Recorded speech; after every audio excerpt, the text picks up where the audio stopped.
Gentlemen, are we in here? Let's find out. Let's find out. Yeah.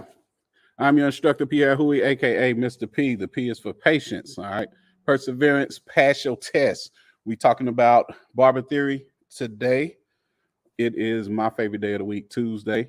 If you know me at all, you know I'm into movies, TV shows, all that good stuff too, in addition to barbering and barber education as my foundation. So Uh, Tuesdays tend to be my favorite day because of you used to have the discount at the movies, and I would go on Tuesdays and watch movies all day long. Even though I can do that now at my discretion, that type of good stuff. But anyway, today also being Tuesday, y'all know I break everything down into 4 modules provided by the CIB, which is provided by State Board. CIB standing for the Candidate Information Bulletin, aka the CIB. The CIB tells you what they're looking for in percentages as far as the content for your barber theory. All right. And the thing about barber theory in the state of South Carolina, which I am based, right now we are at a 77% failure rate, and I am here to battle that. Okay. My mission is to put you in a position where you can pass your theory, you can pass your practical. Once you get those, you can concentrate on the barbering. Okay. I know too many people that are very, very talented barbers, but they don't have their licenses, they don't have their paperwork together, and they don't have any intention of getting their paperwork together. So we got to fight that. We got to combat that. Okay. One way is to actually study. What I found is a lot of people just don't study this damn material because they're so intimidated. Well, I'm here to change that as well. All right. Today, Tuesday, we are talking about hair care services, and every Monday through Thursday, I break everything down percentage wise. You got 4 modules, so 4 days, 4 different modules, and I pick a subsection from each model, each module, uh, and we just talk about it a little bit. I keep my clock at 15 minutes simply because that's about as far as your attention span to go when you are actually studying something from unlicensed barber. Oh yeah, it happens. And then here's the thing. Um, so who's that?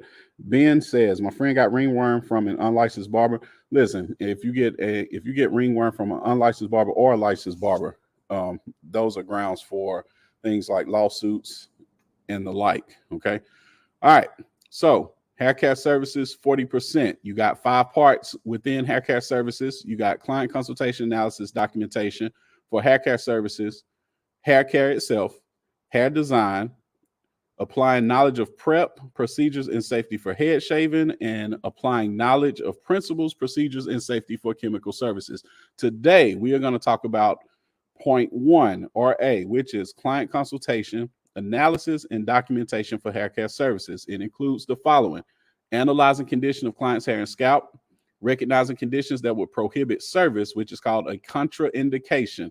3, determine services and or products. And 4, document and maintain client records, i.e. a consultation card, service history, and medical history.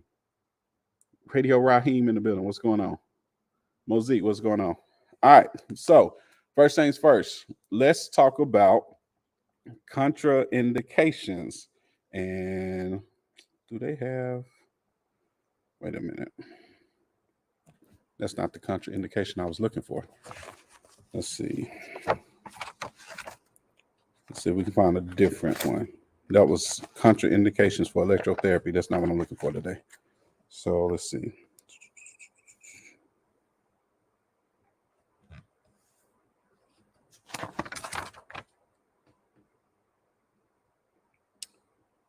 Oh. Wait a minute.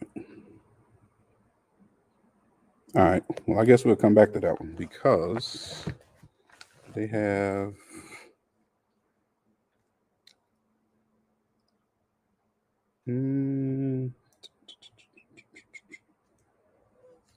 We'll come back to that one because they're only giving me contraindications for electrotherapy. I don't know if that's exactly what we're looking for. Let's see if we can't do.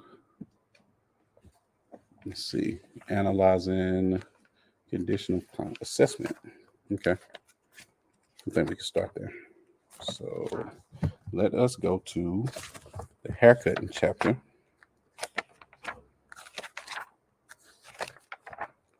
And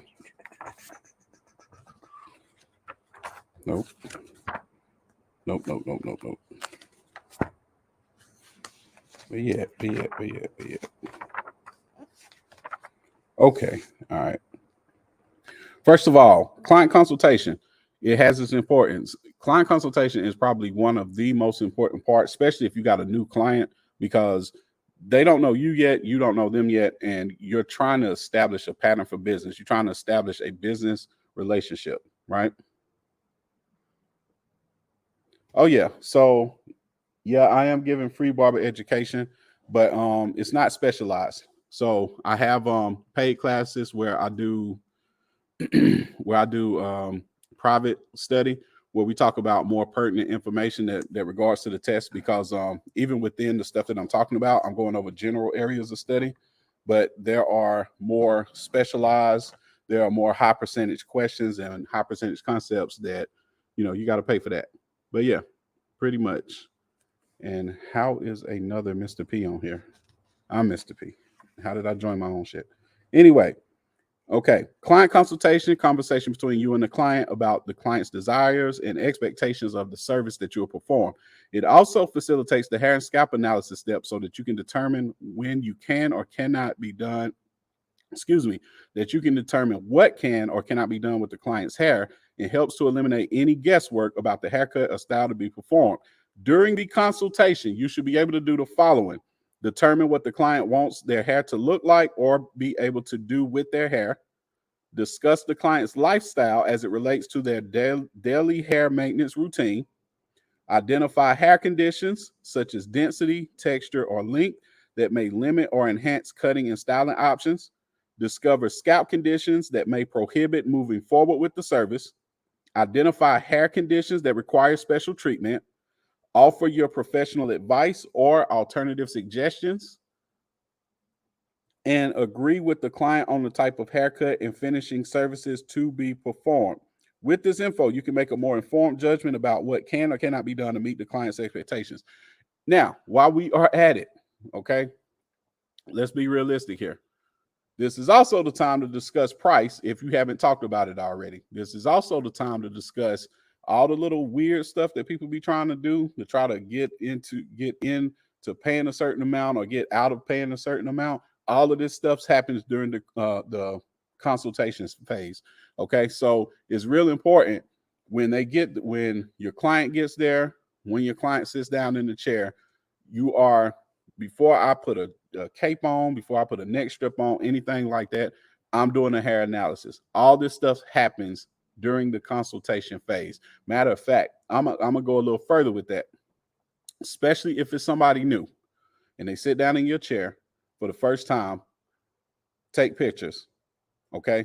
Take a bunch of pictures from different angles and show your client when they first sit down in the chair, right? If let's say they sit down, they got a thin spot. Take a picture of it, show it to them. If they got any in the back of the neck, if they got anything going on back there, whatever their hair patterns are, all of that stuff, take pictures of that. If they have, let's say they got bumps in the back of their neck, go ahead and take pictures of that, because you haven't even started yet. You haven't done anything yet. You haven't touched their head with any clippers yet. You haven't done any of that.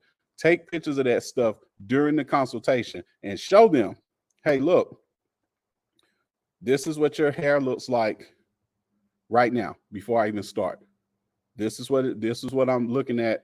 And another thing that it does, it shows your client your perspective, which is a little bit different. They're used to looking at their own hair eye to eye. They're not used to the perspective of a barber that's going to be looking down, because a barber is going to be standing up, the client is going to be sitting down, which sounds obvious until you take pictures and say, okay, look, when I'm trying to shape you up and the specifications that you want, here's how I'm able to give that to you, but here's my perspective. So what another thing that does is them damn phones, because a lot of times when we're standing up and our line of vision is up here and we're looking down here, and then you looking down at your phone, We correct all of that during the consultation. Hang on, y'all. Sorry about that. I gotta get a new stand or something. Anyway, sorry about that. Don't drop on me now. Don't drop on me now. Okay. All right. Let's talk about common questions asked during a consultation. We had 10 minutes and we're gonna be out of here. After draping the client and facing them towards the mirror, you can begin the consultation with a few basic questions. Number one, how long has it been since your last haircut? Knowing that on average, hair grows at the rate of about a half an inch per month, you should be able to envision the preferred length of the hair before it grew out and needed to be cut again. Two, do you prefer a similar style or are you looking for something new? The answer to this question can lead you directly to the cutting stage or to further discussion with the client about appropriate styles and options. Three, what is your usual morning routine, including shampoo, blow dry, etc.? This answer will indicate how much time the client is willing to spend on his or her hair care every day. And four, did you have any particular problems with your previous cut or style? That's a very, very, very important question, y'all. Very important question, because if they have any complaints, say the previous cut, you did the cut and they had previous complaints, but they didn't say anything, you're probably going to find, if they come back, you're probably going to find out what the problem was when they come back. So that's a good question to ask. Don't leave that out, okay? This question provides the client an opportunity to open dialogue about certain hair-related issues, such as problem areas, the length, the fullness, the growth, the wave patterns, hair texture, density, and color.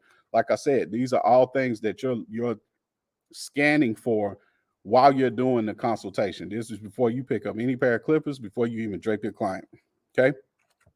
Next, you'll need more details to visualize what the finished cutting style should look like. While analyzing the client's hair and scalp, ask certain questions about the style the client expects and then clarify the answers, as in little off the top, just a trim over the ears. Another one I hear all the time is temp faded all the way around, which drives me nuts. It's either a fade or a temp. They're two different styles, but I digress. There are some commonly heard phrases in the shop. What do these phrases actually tell you about the haircut? Would you feel confident about cutting the client's hair without finding out just what the client means? Consider some of the reasons why these phrases do not provide enough information for you to proceed with the haircut. As you may know, they do not confirm what the client necessarily means. Another thing to add, pictures, okay? Bring me pictures. But what we're going to do is we're going to discuss the pictures together. A lot of times I might get a picture of a haircut via a text before the service even starts, before the day of the service, and they say, hey, can you do this haircut on me? Usually the answer is yes, but when they come in, I still talk with them some more about the picture. I have them bring it up. I bring up points from my perspective, what I may need to do to make their haircut similar on their hair and their head and their texture, et cetera, et cetera. So again, all of that stuff comes through within the client consultation stage, which we just talked about. There will be a few questions out of your 110 for Master Hair Care, because I recommend Master Hair Care to everybody. The studying that you do for registered barber is damn near the same studying that you're going to be doing for Master Hair Care, with the addition of a few more questions being about chemicals. But it's not the whole content. The extra 50 questions, all the 50 questions are not about chemicals. Does that make sense? Now, blonde hair, there's such thing as blonde enhancements. Yeah, actually, yeah. Look up Heavy, Hevie. Okay, look up Heavy. They just broke out a new product line that's dealing with blonde enhancements. Hevie. I don't know if they're on TikTok, but they definitely on Instagram. And then I'm pretty sure they're on Facebook as well. But look up Heavy Enhancements. I like their product line a lot anyway. They do a lot of the black dye as well for like the compressors and stuff. But yeah, look them up. They just, like, I just saw the commercial for that. Like, I don't even think it was 2 weeks ago. I can teach my, okay. Yeah, you're welcome, bro. You're welcome, James. Thank you. All right. That being said, we had our 15 minutes. If you know anybody that can use my help passing the barber test, they've been having trouble, all that good stuff, I do have a paid class. It's called none other than Pass Barber Theory. Okay. Pretty self-explanatory. You can find the links in my bios, all that good stuff. You can also find it at my barber school website, which is www.allevenbarberschool.com. Okay. I'm your instructor, Pierre Huey, aka Mr. P. The P is for patience. All right. We up out of here for Tuesday, my favorite day of the week. I'm gonna get with y'all on the practical stuff. Y'all stay tuned. See you soon. That and that. Yep.